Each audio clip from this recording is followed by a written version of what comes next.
Well, it's good to be here this morning. It's good to be able to, healthy and able to be in the house of God this morning. And we'll try to get through Revelation chapter 8 today. We're moving right along. We're actually we're a third of the way through the book of Revelation, chapters wise. I ain't going to say that time wise, because it's gets a whole lot more interesting in a few more chapters. And we'll try to show you a few things that you may not have heard before on some of these. I think if you want to go ahead and put that graphic up. As we went through Revelation chapter 6, we started opening the seven seals. And once you get through Revelation chapter 6 and the seven seals, then of course we've got through those, and we're fixing to go through opening of the seventh seal. And then the next time and then chapter 8, we start going through the seven trumpets. So, and of course, if you recognize that it finishes the seventh seal, and then it proceeds to initiate the second pass through the book of tribulation, focusing on the seven trumpets. And when we get through this, just recognize that you saw what happened with the seven seals, with Antichrist coming in, then war, then famine, then pestilence, death, and hell. Then you saw the souls that were beheaded and they're waiting for Christ, God, to take vengeance out on those that had killed him. They said killed him, but they said wait until the rest of them are here. And then, of course, you have the sixth seal, where basically the earth is shaken, and you got the sun turns to darkness, and the moon, and everything else that's going on. And then we have the 12 tribes, 112,000 sealed from each tribes in chapter 7. And then we end up in chapter 8, and we get to verse 1. It says that when he had opened the seventh seal, there was silence in heaven about the space of a half an hour. So this is one of the few, if not the only, time where you hear time defined in heaven. I mean, it's one of those things is that, and I know I've probably a whole lot of people says, well, that's a sign there ain't going to be no women in heaven either if when you got silence for about a half hour. But I know a lot of men that would be in the same boat. But anyway, the thing about it is that we really don't know what that means from that standpoint. There's really not a whole lot of cross references I could find on anything of that sort. So we'll just have to wait and see what that means, unless somebody else has got something better than that. Then it says in verse 2, and I saw seven angels which stood before God, and to them were given seven trumpets. And another angel came and stood at the altar, having a golden censer, and there was given unto him much incense, that he should offer it with the prayers of all saints upon the golden altar which was before the throne. Now, we have seven angels also mentioned over in chapter 1, but they were actually seven stars that were actually said they were the seven angels to the churches. Okay? Now, they were on earth. These seven angels are in heaven. So it's not the same ones, okay? So from that standpoint, don't think that it's the same set of angels.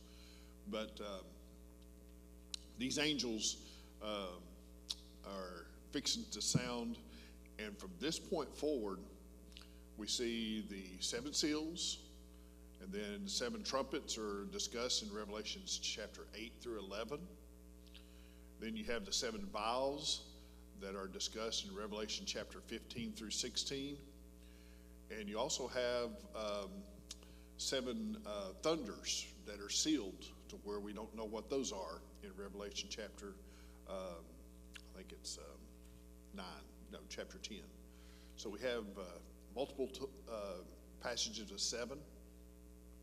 And notice that we also have these 7 trumpets, and another angel came and stood at the altar having a golden censer. So there's an altar in heaven. You got a golden censer, and there was given to him much incense, and he should offer it with the prayers of the saints upon the golden altar, which was before the throne.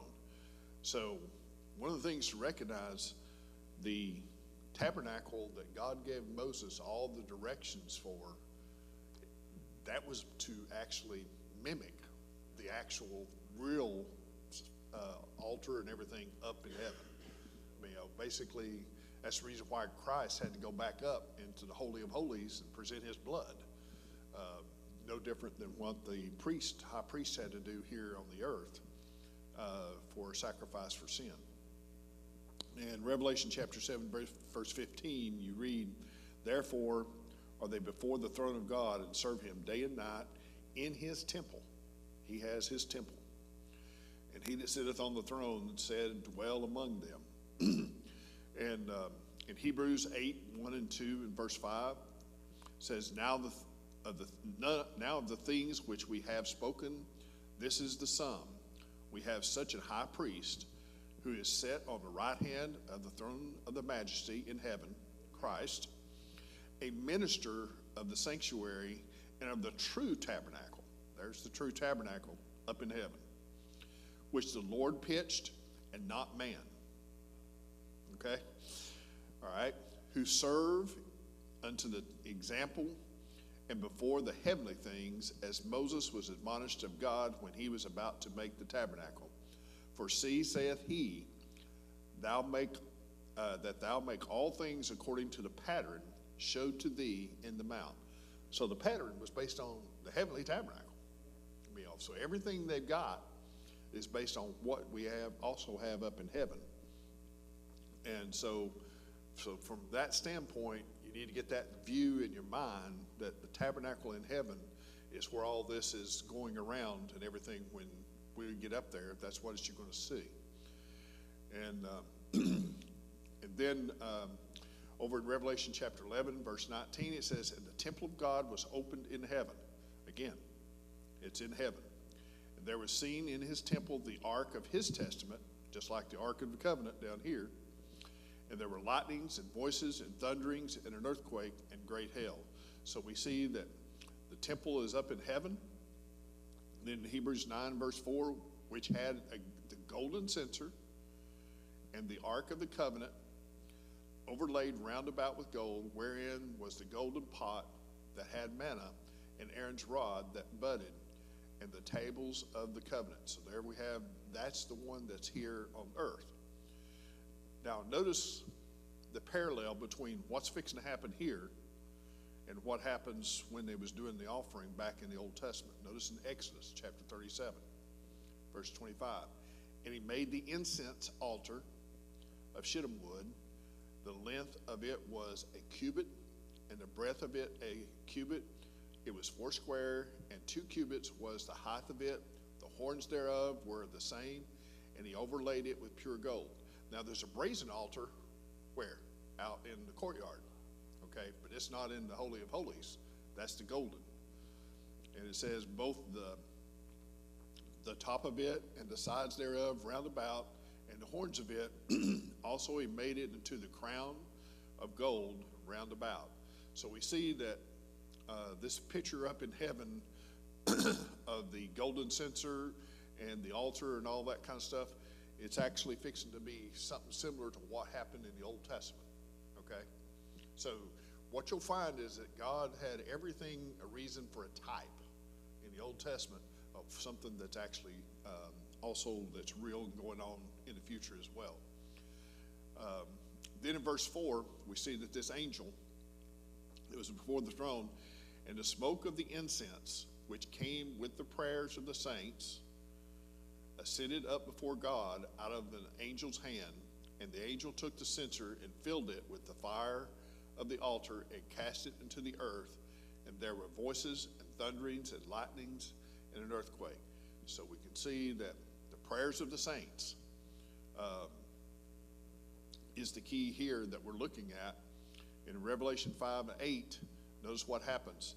And when he had taken the book, the four beasts and the 24 elders fell down before the Lamb, having every one of them harps and golden vials full of odors, which are what?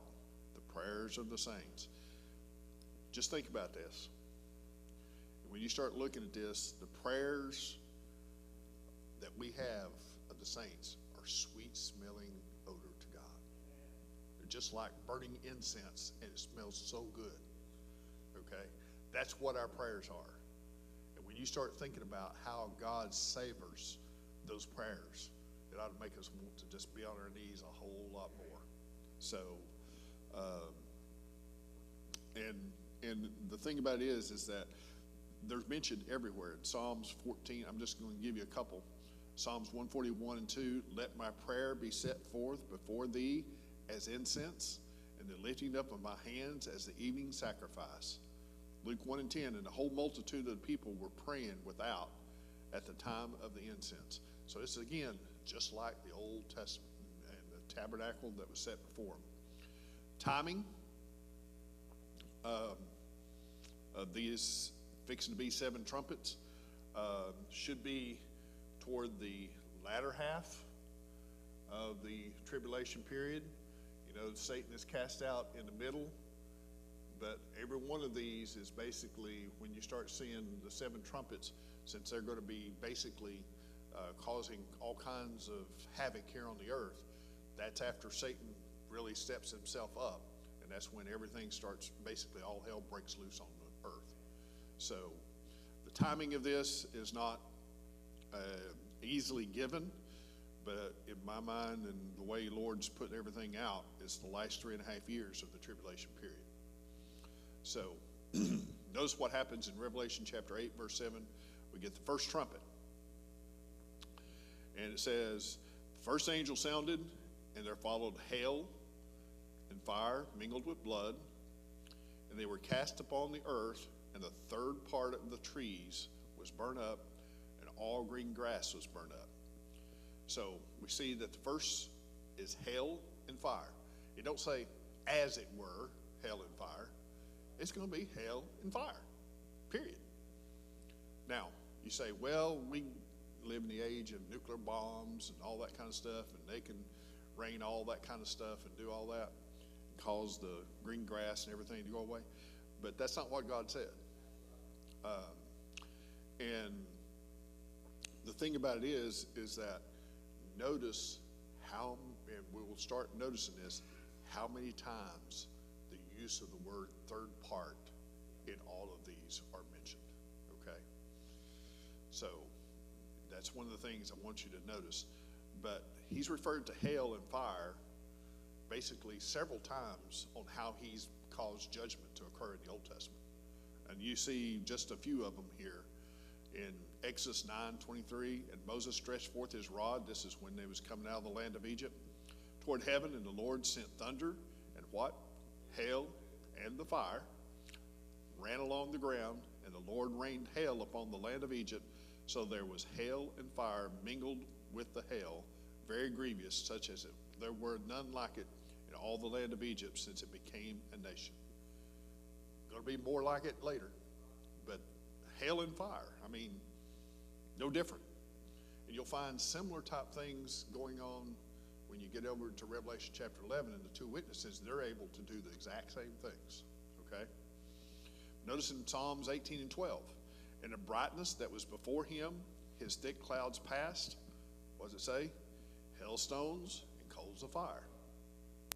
Joshua 10:11, and it came to pass as they fled from Israel, and they were going, and were in the going down to Bethhoron, that the Lord cast down great stones from heaven upon them unto Hezekiah, and they died, and there were much more which died with hailstones than they whom the children of Israel slew with the sword. Okay? And that wasn't the ones that you're going to see later, which is about the weight of a talent, which is humongous. And that's going to come a little bit later.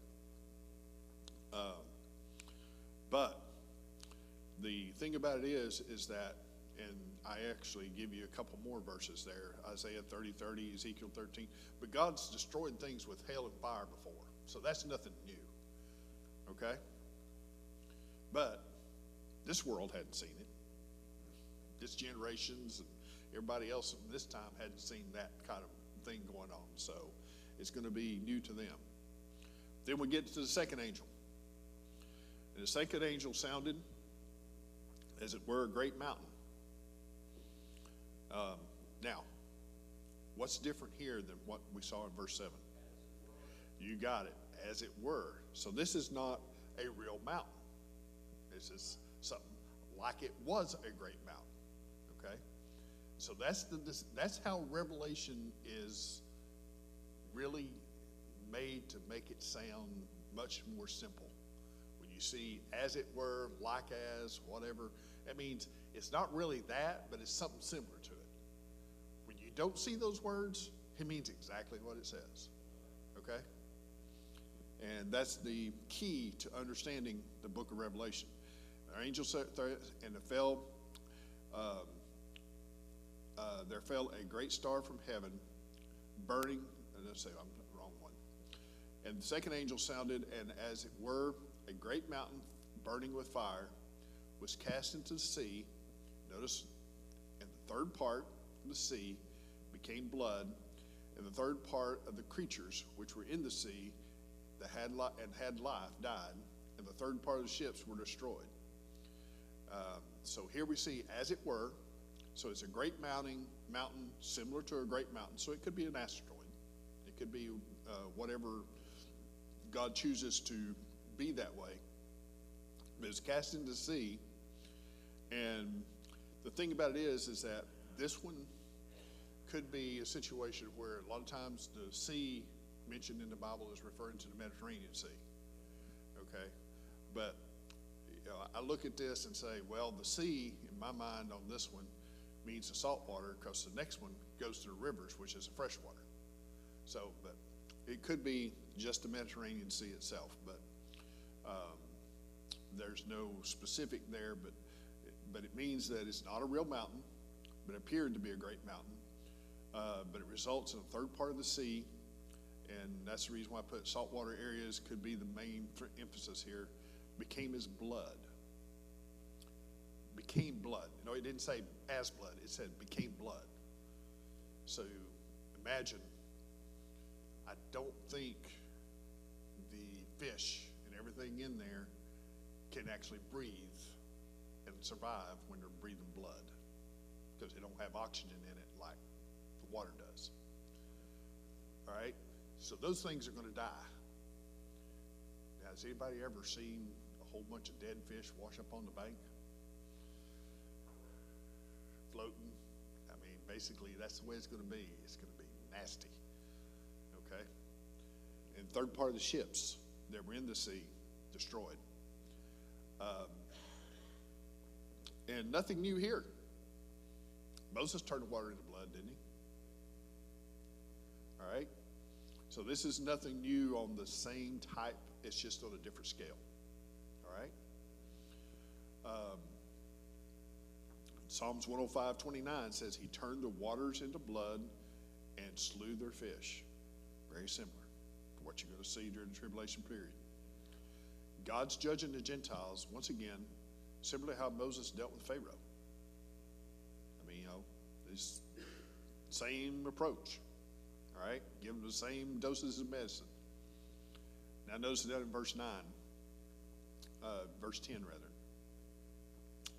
It says, in the third part, and the third angel sounded, and there fell a great star from heaven, burning as it were a lamp, and it fell upon the third part of the rivers, and upon the fountains of waters, and the name of the star is called Wormwood, and the third part of the waters became wormwood, and many men died of the waters because they were made bitter.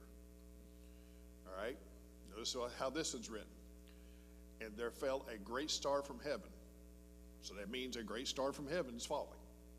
Okay? Not as it were, but basically this is, and we know that stars, just like over Revelation 1, represented angels, okay? Just like stars in our language can represent somebody that's a star in Hollywood, or it can represent a star up in the heavens.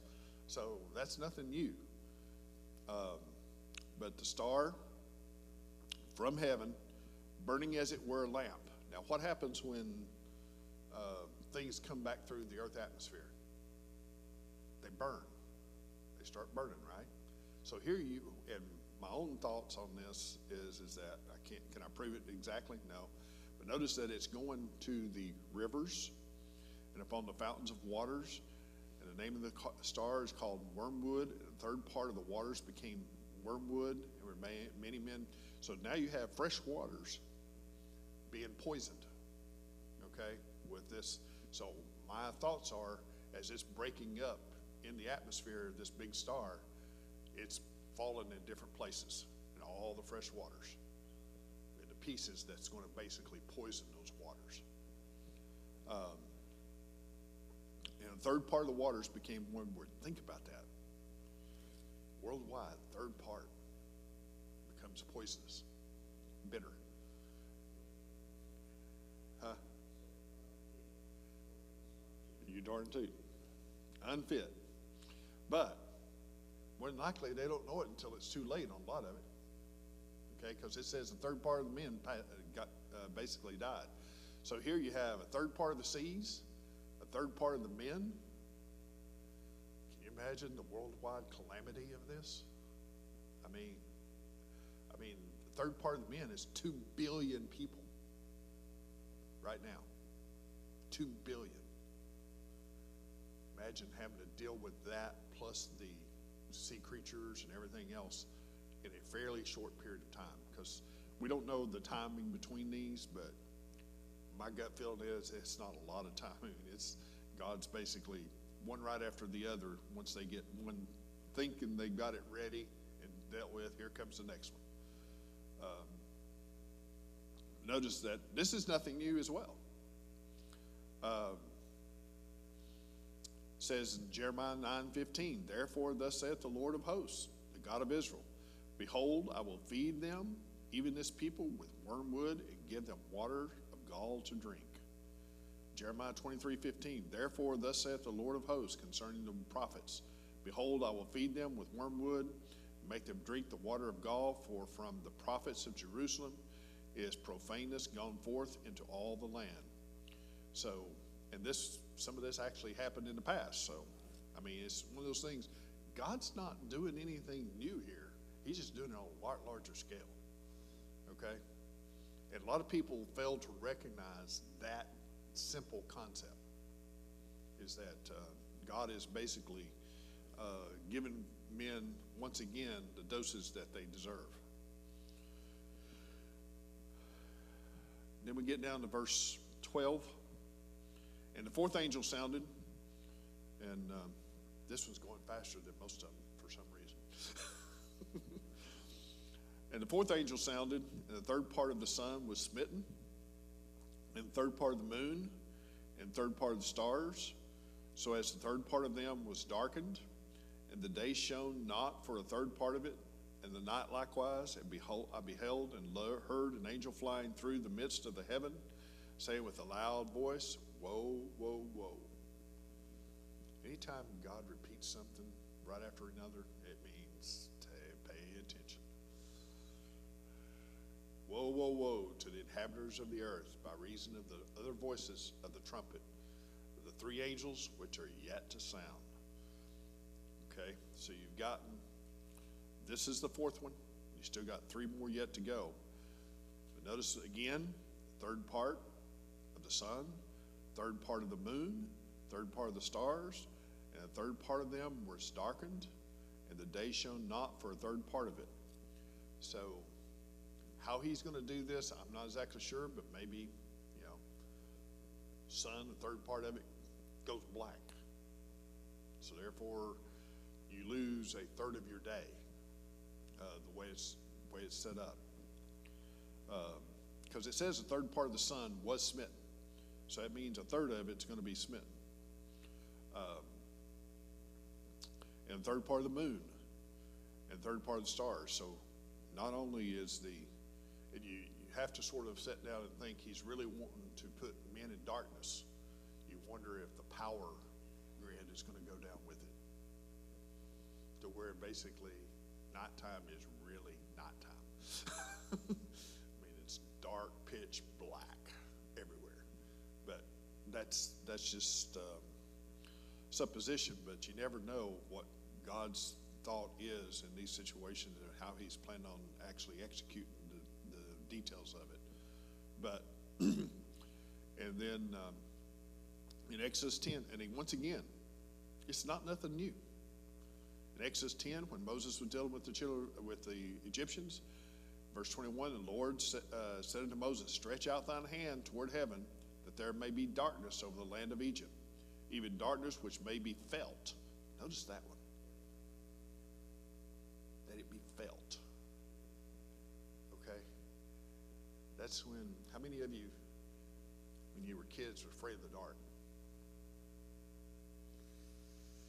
So you sort of got totally where you couldn't see nothing. You sort of get a little bit antsy, and you start wondering what may be. Just have anybody been to a cave, Lost Sea or something like that, and they drop the lights off? You can't even see your hand that close. You have no clue what's around you. It just makes me think about that's what he's planning on doing, that you can feel it.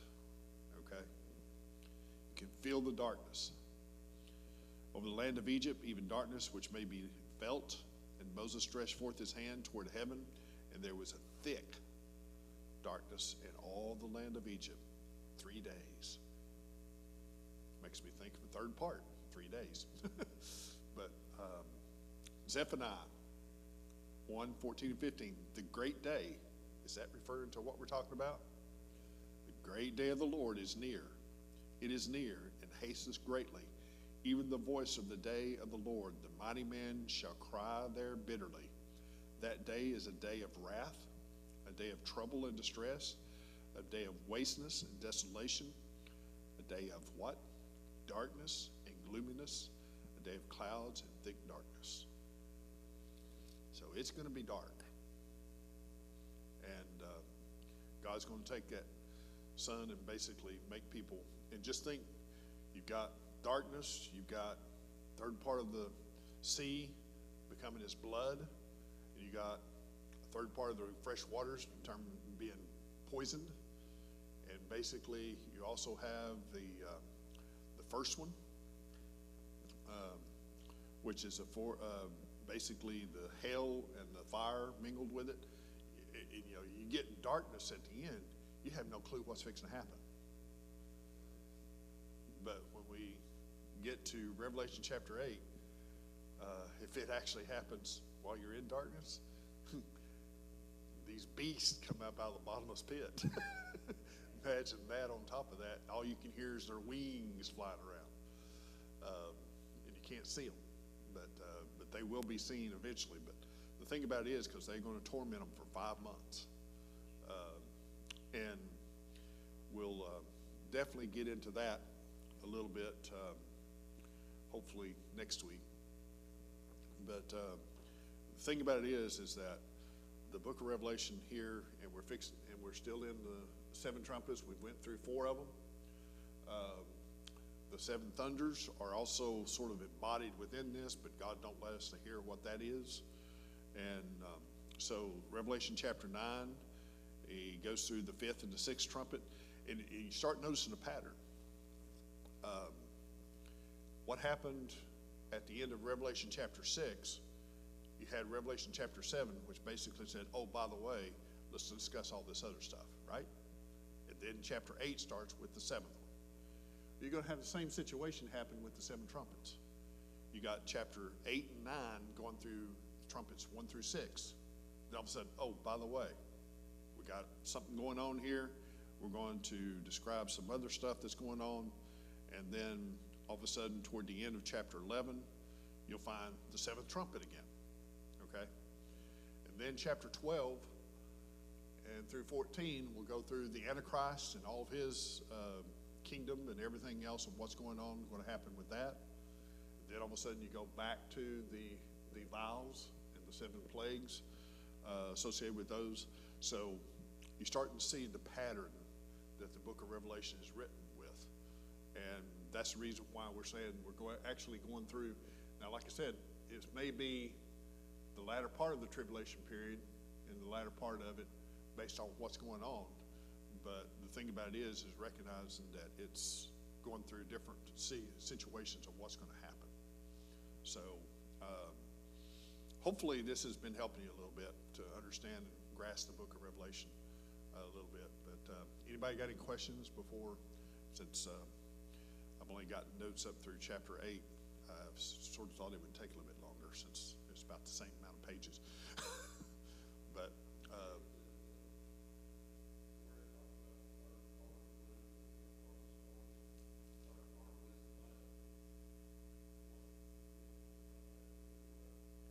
the third part, I haven't figured that one out yet, but I noticed that it was constantly using the third part.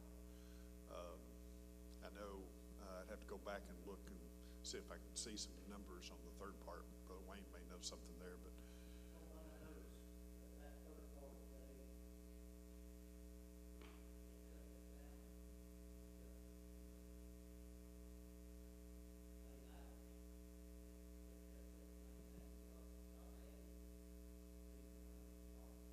yeah.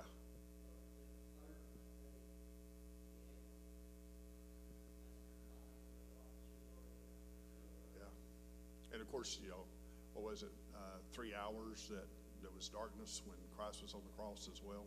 So I don't know how they all fit together, but believe you me, God's got, and I'm going to tell you something.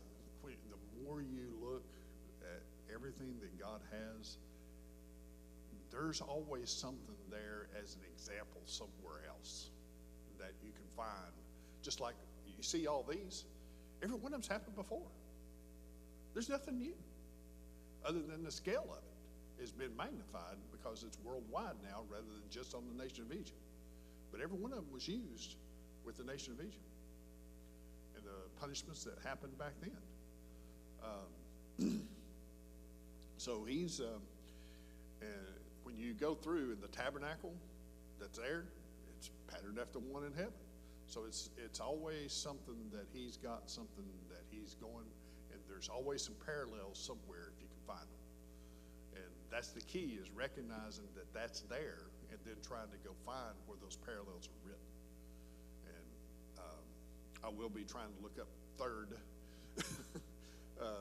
just as the word third, and see where it shows up. But it is interesting, and I've prayed about it a little bit, and next week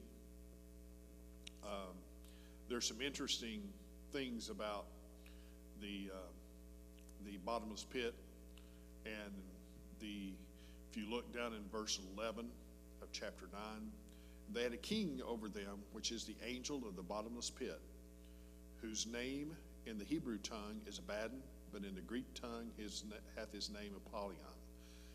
Now, those names mean destruction, okay? Those two words mean destroyer or destruction. And that angel is an angel of destruction, okay? And he's also mentioned over in chapter 11 when he comes out, and he's the one that actually destroys the two witnesses, okay? In Revelation chapter 11.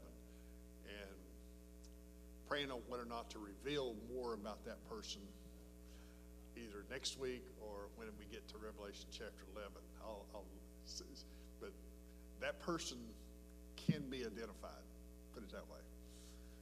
But there's a lot of scripture references that you need to go through. But it's really interesting to see how much is available there if you search it through on that person, because you've known that person before. It is a person that's mentioned elsewhere in the Bible. Okay? And we'll see if you can find anything about it. Anything else? All right. We appreciate you guys being here. Appreciate the opportunity to be here. definitely keeps me in the book more than probably what I was doing beforehand. Unfortunately, I'll just admit that to you guys. It makes it better for me to be able to get down and study and put stuff together. So, but realize that, you know, this 45 minutes here takes longer to get ready for than 45 minutes or so. But I appreciate every one of you. Brother Greg, would you lead us in a word of prayer?